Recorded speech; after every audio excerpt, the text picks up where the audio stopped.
ரவி வந்து தமிழ்நாடு முதலீடு இருக்கிறது பின்னோக்கி செல்கிறதுன்னு சொல்லியிருக்காரு. தமிழ்நாடு அவரோட கொள்கைகள், கோட்பாடுகள், சித்தாந்தங்கள் தான் தமிழகத்தில் எடுபடாமல் பின்னோக்கி சென்று கொண்டிருக்கின்றது.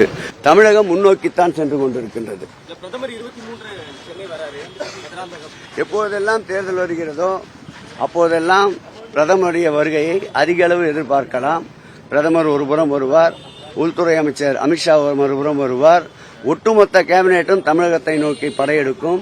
எத்தனை படையெடுப்புகள் வந்தாலும் ஒற்றை மனிதனாக, இரும்பு மனிதனாக நின்று ஆட்சியுடைய சாதனைகளை மக்களிடத்திலே கொண்டு சென்று மீண்டும் அவர் முதல்வராவதை, மாண்புமிகு தமிழக முதல்வர் முத்துவேல் கருணாநிதி ஸ்டாலின் முதல்வராவதை எந்த சக்தியாலும் தடுக்க முடியாது. தமிழகம் முன்னோக்கித்தான் சென்று கொண்டிருக்கின்றது. பிரதமர் 23 சென்னை வராரு.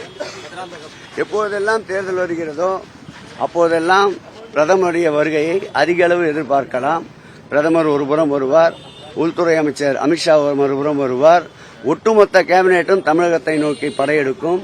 எத்தனை படையெடுப்புகள் வந்தாலும் ஒற்றை மனிதனாக, இரும்பு மனிதனாக நின்று ஆட்சியுடைய சாதனைகளை மக்களிடத்திலே கொண்டு சென்று மீண்டும் அவர் முதல்வராவதை, மாண்புமிகு தமிழக முதல்வர் முத்துவேல் கருணாநிதி ஸ்டாலின் முதல்வராவதை எந்த சக்தியாலும் தடுக்க முடியாது.